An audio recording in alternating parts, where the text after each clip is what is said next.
Bonjour à tous, et bon, on se retrouve aujourd'hui pour la présentation d'un nouveau leurre acheté sur AliExpress. Alors la vidéo va se composer de deux parties. Dans la première, je vais vous présenter un petit peu ce leurre et mes impressions, et dans la seconde partie, on verra un petit peu comment il se comporte au bord de l'eau, sachant que je vous le dis tout de suite, j'ai pas encore fait cette vidéo, donc on verra ensemble ce que ça donne. Voilà, je viens de recevoir ce leurre, et comme vous savez, je fais les vidéos quand j'ai un petit moment. Donc à quoi a-t-on affaire? Alors il s'agit d'un ce qu'on appelle une créature, en l'occurrence là c'est une grenouille. Donc c'est un leurre souple, mais qui est équipé d'un plomb ici, qui lui permet de se tenir dans l'eau, dans cette position-là. Environ, je l'ai trempé dans un verre pour voir ce que ça donnait. Donc il va se tenir comme ça dans l'eau. Il reste bien évidemment en surface, et l'hameçon se trouve donc en queue, et en action de nage, il est protégé par le corps de la grenouille, ce qui fait qu'il est vraiment adapté pour naviguer dans les herbiers ou les endroits très encombrés, puisque il n'y a aucune chance, vous voyez, que l'hameçon l'hameçon se prenne dessus. En revanche, quand le carnassier va venir attraper le leurre, il va planter ses dents, ce qui va faire sortir l'hameçon, un peu sur la manière d'un texan en fait, monter sur un leurre souple, et donc il va se piquer, enfin c'est ce qu'on espère en tout cas, avec ce leurre. Donc c'est un leurre qui rappelle un leurre japonais assez connu, encore une fois. Alors ça, j'avoue, je l'ignorais quand j'ai commandé le leurre. Je l'ai acheté parce que je le trouvais super amusant. Et j'ai découvert après, effectivement, que c'est encore une copie d'un modèle japonais. Alors, petite précision, ce leurre-là, je l'ai acheté 3,50 € port compris, dans une boutique, comme il en existe des centaines sur AliExpress, donc sans marque particulière derrière. Et le leurre m'est arrivé dans une boîte donc estampillée Trulinoya, donc la fameuse boîte fabricant de leurre dont je vous ai déjà montré les produits. Il se trouve que je commence à bien connaître les leurres Trulinoya, et je ne connaissais pas celui-ci. Donc ce que j'ai fait, c'est que j'ai enquêté de nouveau sur Trulinoya pour essayer de savoir enfin de qui il s'agissait, puis j'ai fini par trouver. En fait, Trulinoya, c'est une marque, c'est une des plusieurs marques qui est commercialisée par une société qui s'appelle Weihai Top Fishing Tackles Limited. Alors ça se trouve à Weihai. Alors Weihai, c'est dans la province du Shandong, c'est à l'est de la Chine, c'est un port en fait, un grand port de pêche. Et il faut savoir que cette ville-là, c'est la ville où se trouve la plus grande concentration d'usines et de revendeurs de produits de pêche de loisirs, donc ce qu'on appelle tackle, puisque tackle en anglais, ce sont les articles de pêche. Donc c'est la plus grosse ville pour ce secteur, et on y trouve notamment la plus grosse usine au monde de fabrication de canne à pêche, mais aussi donc voilà, Weihai Top Fishing Tackle Limited, et c'est cette société qui fabrique les leurres vendus sous la marque Trulinoya. Ça m'a été confirmé par le commercial de l'entreprise, et ce dernier a été bien aimable de m'envoyer le catalogue en fait des leurres Trulinoya. Et donc Trulinoya en fait fabrique des leurres durs, il ne fabrique pas de leurres semi-souples ou de leurres souples. Alors pourquoi est-ce que ça m'est arrivé là-dedans? Eh bien ça m'est arrivé là-dedans parce que le vendeur a des boîtes comme ça Trulinoya, et comme Trulinoya est une marque qui a quand même une assez bonne réputation, si vous voyez les leurres que je vous ai présentés jusqu'à présent, ils sont quand même tous de très bonne qualité, et bien il s'est dit je vais mettre ce truc-là là-dedans. Alors je peux vous dire qu'il est rentré à grand-peine. Et quand on lit un petit peu le contenu de la boîte, on nous prévient ici que nous avons affaire à un leurre qui est équipé d'œils en 3D, et d'un revêtement holographique très réfléchissant. Je vais vous présenter le leurre ici quand même, que vous voyez à quoi ça ressemble. Donc pour ce qui concerne l'œil holographique, ben non, c'est un leurre souple, donc il n'y a pas ce petit leurre holographique. Il y a une très jolie peinture. En revanche, si vous regardez la finition, c'est quand même très ressemblant avec une grenouille. On a ce petit signal sang qui se trouve en dessous, ici. Donc la plombée se trouve en arrière, d'accord, qui fait corps avec l'hameçon.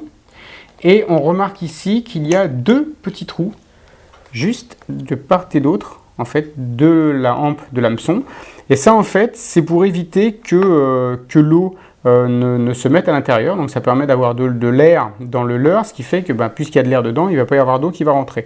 Cela dit, il est possible que à force de le manipuler, comme il y a quand même des trous devant, il y a le trou de l'hameçon ici, qu'il y ait quand même de l'eau qui rentre à l'intérieur. Donc dans ce cas, il n'y a qu'à presser comme ça pour faire sortir l'eau et puis recommencer en action de pêche. Donc à l'avant, on trouve une boucle qui permet donc d'accrocher le leurre. pas d'émerillon. Moi j'en rajouterai un certainement, je ne vais pas mettre directement mon fluorocarbone dessus, fluorocarbone ou 13, je ne sais pas ce que je vais mettre ici, sachant que je réserve ce leurre exclusivement pour la pêche du brochet et du black bass si j'ai la chance de trouver des lacs ou des rivières dans lesquels on peut trouver du black bass, mais ce n'est pas tellement le cas par chez moi. Alors au niveau des caractéristiques, on a donc affaire à un leurre qui est donné pour mesurant 70 mm pour 17,5 g. Alors il mesure bien 70 mm, mais en revanche il ne pèse pas 17,5 g mais 21 g, donc la différence est assez importante, ça ne l'empêche pas de flotter très bien, mais c'est assez étonnant qu'ils aient fait une telle erreur dans le descriptif. Et donc comme je vous l'ai dit, le prix c'est 3,50 € port compris. Donc maintenant que vous avez tout sur le leurre, si ce n'est son origine exacte, puisqu'encore une fois ce n'est pas un leurre Trulinoia, et ben on va voir un petit peu ce qu'il donne au bord de l'eau dans la deuxième partie de cette vidéo. A tout de suite. Bon, alors on se retrouve au bord de l'eau pour la deuxième partie de la vidéo. Alors, en fait je profite d'être au bord de cet étang pour tester aussi en situation l'éco-sondeur que vous retrouverez dans la vidéo en incrustation. Et donc on est ici pour voir comment fonctionne cette charmante petite grenouille que je viens de vous présenter. Donc c'est du direct, je ne l'ai jamais mise dans l'eau, donc c'est vraiment les conditions du direct. Donc l'idée, voilà,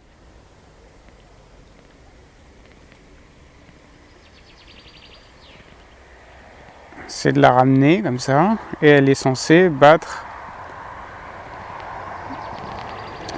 ses nageoires arrière d'un côté à l'autre pour simuler la nage d'une grenouille.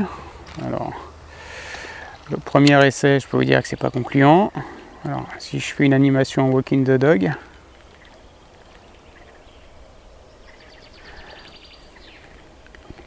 voilà, comme je vous l'ai dit, hein, c'est quand même fait normalement pour être utilisé sur les herbiers, au-dessus des herbiers, puisque le montage type texan de l'hameçon fait que il va pas se prendre dans les herbes ou dans les obstacles. Alors, par contre, comme vous voyez, il n'est pas vraiment équilibré, regardez. Alors attendez, je vais déjà mettre l'hameçon au milieu, parce que là il ne l'est pas. Mais même comme ça, oui, il est ici, là, c'est plus décalé, il devrait être un peu plus comme ça. Donc, je ne sais pas si c'est ce qui va entraver la nage. Comme vous l'avez vu, comme je vous l'ai expliqué, il était confiné dans une pochette Trulinoia que le vendeur avait vilement ajouté en faisant croire qu'il s'agissait d'un leurre Trulinoia. Et donc ça a peut-être un petit peu pressé sur la nageoire. Alors, c'est une nage de surface, ça fait des vibrations quand même, ça on peut pas l'enlever. Et en donnant des petits coups, voilà, comme ça, vraiment très léger, ça fait un peu illusion. Il faut reconnaître, ça peut faire illusion. Mais, encore une fois, c'est vraiment dans la navigation au-dessus des herbiers qui va faire miracle, quoi, puisque ça passe au-dessus de tous les obstacles, quoi. Vous pouvez marquer des temps d'arrêt entre deux nénuphars, par exemple. Voilà pour la démonstration donc, de cette petite grenouille. Alors là, j'ai pas d'herbier à proximité pour vous montrer, mais en tout cas, c'est un leurre que je vais avoir plaisir à essayer. Et puis bon, faut reconnaître qu'il est quand même super joli, quoi. Bien penser à le vider avant de le ranger. Voilà, écoutez, la vidéo de présentation est terminée. J'espère que ça vous aura plu. N'hésitez pas, comme d'habitude, à mettre des commentaires ici ou sur la page Facebook si vous voulez plus d'informations sur ce leurre. Je vous mets de toute façon le lien sur lequel vous pouvez le trouver en commentaire.